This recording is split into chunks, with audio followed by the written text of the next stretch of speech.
guys, welcome back. So over the past week or so, I have actually read a couple of books that I have been teetering between star ratings, and I struggled with how to rate them, whether it was trying to decide between a 3 and a 4 star or a 4 and a 5 star. And so that actually got me thinking about the rating system in general and how people rate books, specifically, obviously, how I rate books, which is what I wanted to talk to you guys about. I am really curious about you guys' rating system, so I'm hoping that this video can be more of a discussion as to the overall concept about rating books. Firstly, whether or not you guys rate books to begin with. I know I do personally, at least I've been trying to be better about it, as you guys know, in terms of keeping up with my Goodreads, but more so than that, I know that it's very biased, I would say. Some people, I'm sure, have a more strict rating system, whereas I, myself, I will be honest, I'm still trying to figure it out. And so I'm hoping this video will kind of help me solidify how exactly I rate books. So let's just kind of talk about it, I guess. I will be honest, when I was coming up with notes about how I rate books so that I could talk about it with you guys, I realized I don't have a tried and true system. And so maybe talking it out with you guys will kind of help me figure that out. Let me know in the comments below how you determine how you rate books, because I'm super interested. If anything, I'll be honest, I'm curious because I'm hoping that I can maybe pick up some tips from you guys. Like I said, I'm still trying to figure out my whole rating system in general, but I do have a little bit of an outline, so let's kind of jump in and I'll just tell you guys how I rate books, loosely at least, because obviously there are exceptions to every rule, and I can actually talk about which books are kind of the exception. So starting with 1 star, I guess, I will be honest. Before this video, or rather prepping for this video, I actually looked through my Goodreads to kind of jog my memory about which books I rated what, just so that I can give you guys examples. And I don't actually have any 1 stars. And if I'm being honest, I will say that 1 stars for me are probably DNFs. I think that if a book is that bad, I end up not finishing it, because I have come to realize over the years that life is too short and there's way too many books for me to keep reading something that I absolutely hate. So in terms of 1 star for me, I would say that they're non-existent and that I usually DNF a book if it becomes that bad. Some examples of that. So 6 of Crows, I DNF'd. I know that's a popular book, but I just couldn't get into it. Another book that I DNF'd was The Family Upstairs, another popular book that I couldn't get into.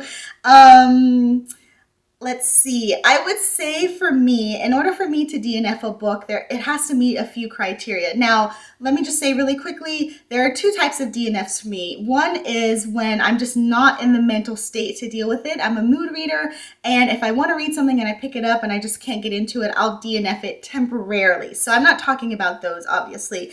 The ones that I'm talking about are plots, characters that I find troublesome. So in order for me to DNF a book because I don't like it, the plot has to be just unbearable for me. That means that it's either too gruesome or graphic, which, as somebody who loves mystery and thrillers, that barometer is set way high. And I will be honest, I haven't actually come across a book that's too gruesome for me, but just putting it out there. Also, the characters have to be loathsome or just horribly boring. As is the case with The Family Upstairs, I found the characters absolutely boring, and the motivation for them, I didn't care about. And so if a character is either loathsome or I just don't care about them, then that is a reason that I will DNF. Also, if the plot is troublesome as well, as was the issue with 6 of Crows.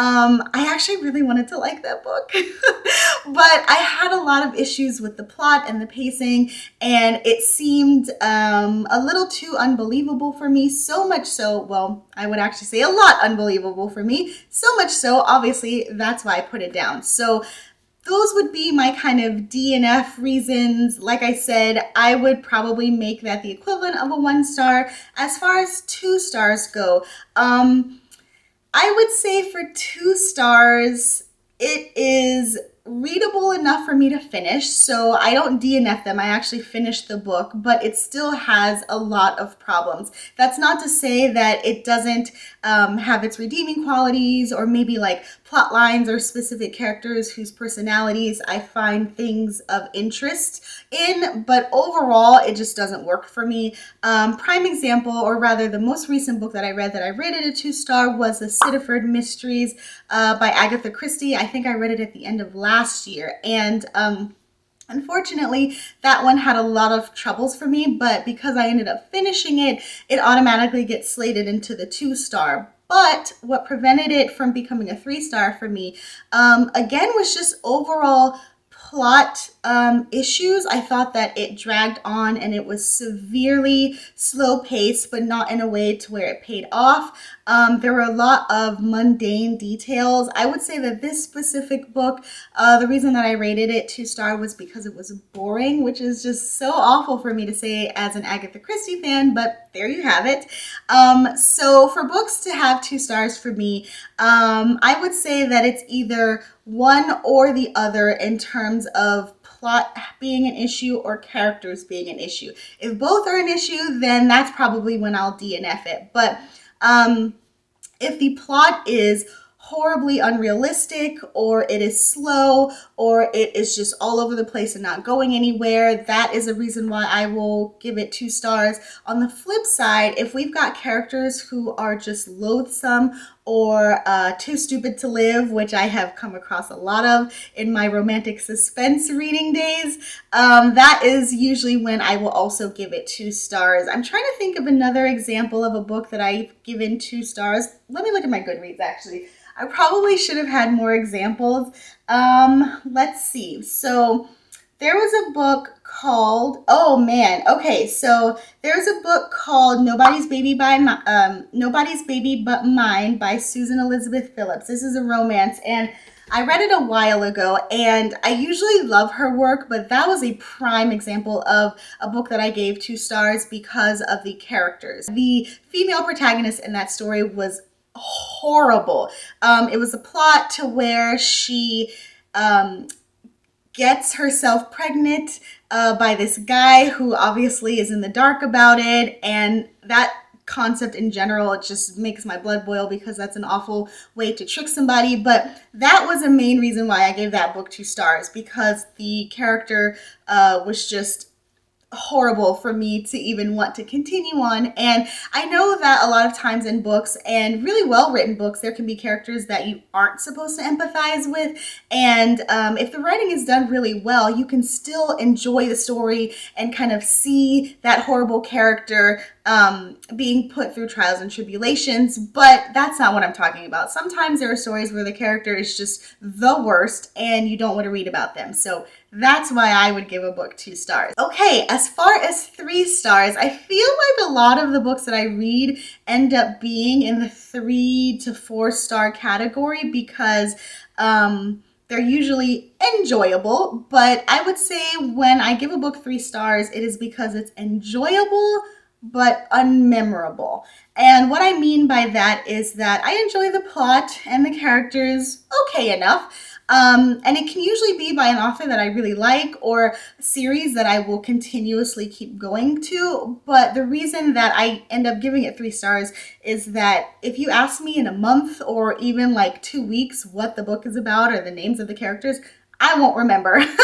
And that's not to say that the book was bad. It's just that it didn't stand out enough or didn't have enough of an emotional impact for me to give it a higher rating than that. So that said, a lot of the books that I do read end up fitting into that 3 to 4 star category simply because I read so many books that they just get forgotten because I'm quickly moving on to the next book. And again, that's not to say that it's because there's anything wrong with the book, though I will say that I can categorize a book 3 stars instead of 4 stars because of maybe slight plot issues or loose ends that don't really match up. But overall, 3-star to me is not bad. And let me just clarify, I probably should have talked about this in the beginning. We're talking about a 5-star rating here, people. So not 3 out of 10, which would be obviously terrible, but 3 out of 5, middle of the road, average, again, not horrible for me. And so there's a whole lot of books that I've rated 3 stars. In terms of books that you guys have heard me talk about, there have been a few Jeffrey Deaver books I think I've rated 3 stars, as much as I obviously love and fangirl over him. The Meg Langslow Cozy Mystery series, many of those books get couched as 3 stars.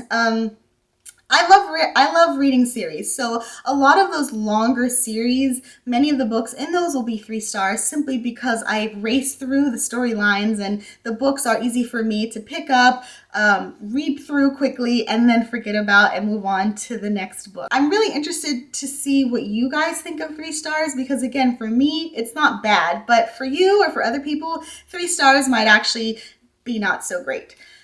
Okay, 4 stars. So 4 stars for me are books, well, it really comes down to the particular book because a book can be a solid 4 star or a book can be a 4 star that's actually a really good 3 star or a book that is not quite a 5 star. And I know that doesn't make sense. I'm like rambling and trying to articulate what exactly I mean, but what I mean by that is that sometimes there are books that I give 4 stars that are teetering between 3 and 4 stars, but in the end, I end up giving it the higher rating because of maybe there are a few more scenes that I find memorable, in which case I think that it bumps it up to the 4 star rating. On the flip side, there are books that could potentially be 5 stars, but I end up taking away a star because it's just lacking that long-lasting emotional impact. So 4 stars can also be middle of the road depending on which book it is, but a lot of times I think that 4 star reads are excellent books, ones that I do think about. And I don't know if you guys have ever experienced this, but when you're in the middle of a book and you're like obsessed with it, sometimes you'll think about it when you're not reading it, or sometimes you'll like dream with the characters. Maybe that's just me.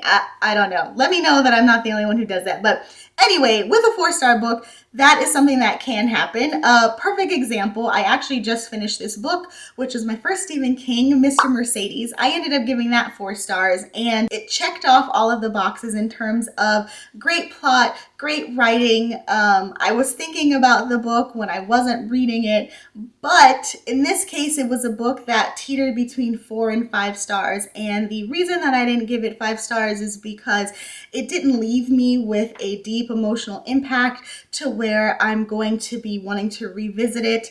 Though I may gush about it in the future and I will remember specific details, I may not necessarily remember every intricate detail, especially when it comes to Stephen King, because as you guys know, he writes very detailed stories and there's just too many to remember. But yeah, 4 stars to me is really great. And so a lot of the romance books that I read who are part of my favorite authors, I will give their books 4 stars. So for example, R.S. Gray books have gotten 4 stars. Whitney G., which as you guys know is like my latest obsession, I have given her books 4 stars because, again, solid writing, great characters, especially when it comes to character arcs. I really think that plays a big part in it, because if I like your character to begin with, or I'm just kind of so-so about them, but yet towards the end of the book, I love them even more, I think that that transition really says a lot about the writing, really says a lot about the book, and so naturally it deserves that high star rating. And then plot lines that I just am a sucker for in general, those will most likely give it a higher rating. So for example, Agatha Christie's And Then There Were None, which is set on a deserted island with a small group of people. Those kind of plot lines are things that I already love, and so because it's set in something that I just have a personal liking to, I give it 4 stars. Okay, so we've got 5 stars. What makes a book 5 stars? So for me, I actually have 2 types of 5-star books. The first one are books that have given me such an emotional reaction, such like a visceral gut reaction that every time I even think about the book, all of those feelings come rushing back. However, the book has made such an emotional impact and the story is so heavy.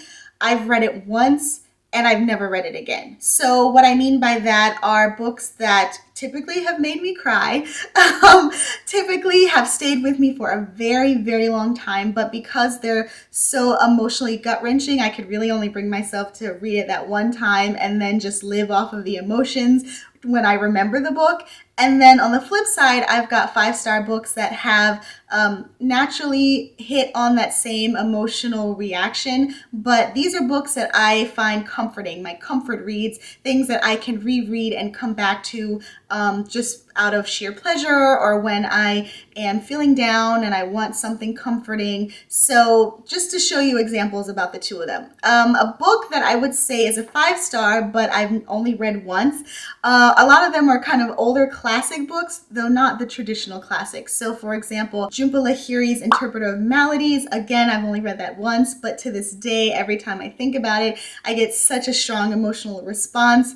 And on the flip side, we have rereads. So naturally, Harry Potter falls into that. I didn't give every book in the series 5 stars, but my top 2 favorites are the first one, The Sorcerer's Stone, and then the third one, Prisoner of Azkaban. Those are like my tried and true. I have dog-eared those copies. I have reread them multiple times. Let's see, another example of a 5-star that I can go back to. Man, I don't really reread a lot, so it's hard for me to kind of remember off the top of my head. Let me bring up my Goodreads, folks, because now it's gonna bother me. So let's see, another 5-star that I can read over and over again. Oh, okay, perfect example. So I recently gave some personal development books 5 stars. So The Atomic Habit and The Morning Miracle are both personal development books that I gave 5 stars, which have extreme rereadability power, mostly because of the content that's in it. You can continually reference them, but they're still books that I will reread. So those are my rating qualifications, how I rate books. Like I said earlier, please let me know in the comments how you guys rate books and how you determine a 3 versus 4 star or a 4 versus 5 star if you DNF books, etc. And please like and subscribe this video if you like it and you want more content like this. And I will see you guys in the next video. Bye!